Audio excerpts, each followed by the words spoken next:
नमस्कार दुनिया हालचाल को स्वागत करुछि मु संजय। आसंतु नजर पकाइबा वर्तमान रो मुख्य खबर उपरे। गंजाम थाना तेलुगु नुआगाँ निकट रे दुई जन को खंडार आक्रमण जेउथिरे दुई जन गुरुतर होई भुवनेश्वर मेडिकल को स्थानांतर।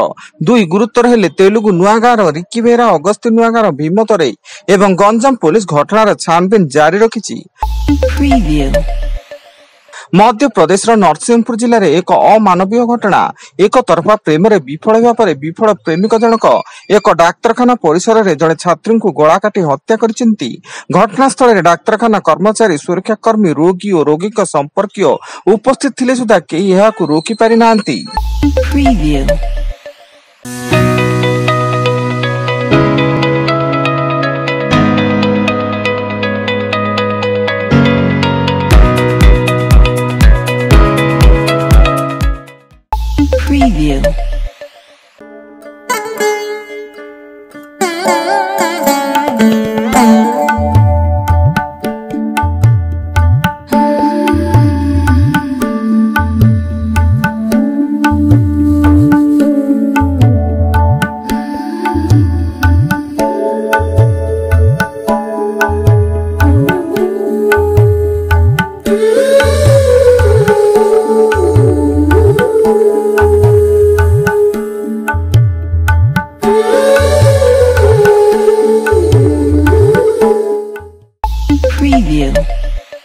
आज भारत और इंग्लैंड मध्य एंडरसन तेंदुलकर ट्रॉफी टेस्ट श्रृंखलार द्वितीय मैच खेल अपराह्न 3:30 आरंभ होब मैच।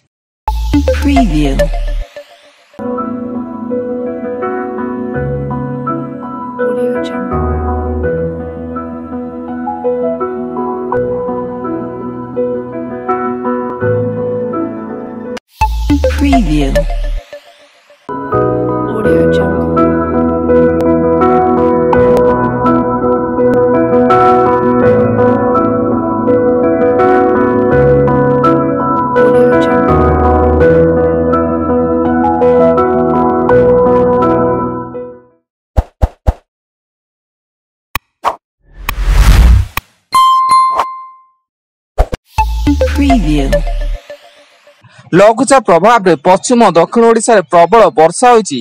फल 24 घंटा मध्य झारखंड मुहाइब। यार प्रभाव में आसंता 5 तारिख पर्यंत राज्यर विभिन्न अंचल में बिजुली घड़घड़ी सह प्रबल वर्षार संभावना थिबारु पाणीपाग विभाग पक्षरु सतर्क सूचना जारी करा दैछि। केन्दुझर जोड़ा थाना बिचाकुंडी दल पहाड़ निकट रे बेआईन भावे मांगानिज उत्तोलन बेले माटी धसी माटी तले चापी हुई 3 जनकर मृत्यु। मृतक माने हेले संदीप कृति, कांडेमुंडा एवं गुरु जाम्पिया। एथिरे 6 घंटार उद्धार कार्य जारी रहितिला। आज 8 दिनिया विदेश गस्तरे जिबे प्रधानमंत्री नरेंद्र मोदी। तेबे प्रधानमंत्री गस्त घानारू आरंभ होबाकु थिया बेले यह प्रधानमंत्री प्रथम घाना गस्त एवं 30 वर्ष पर जड़े भारतीय प्रधानमंत्री घाना गस्त करुछंती।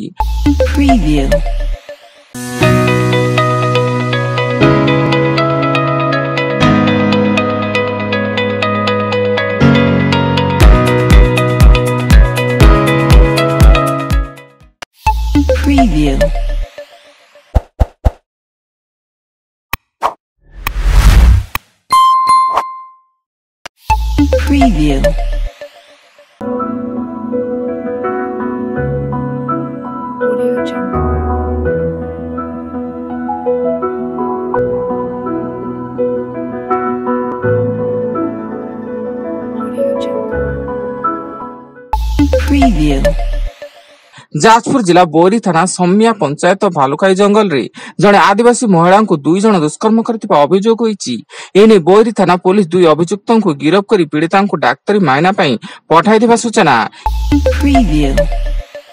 हिमाचल प्रदेश और उत्तराखंड में वर्षा भूस्खलन जोगु बन्या परिस्थिति सृष्टि होईछि।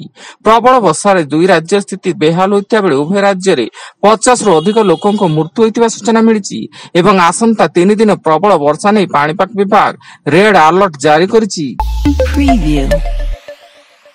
तेलंगानार केमिकल फैक्ट्री विस्फोरण घटना एपर्यंत 4 जन ओडियांकर मृतदेह चिन्हट होईछि। 4 मृतक गंजाम, कटक, बालेश्वर एवं जाजपुर जिला होइता बेले मृतकंक मध्य गंजाम जिला छत्रपुर अंचल रामकृष्ण नगर आरबी जगनमोहन रहिछन्ति।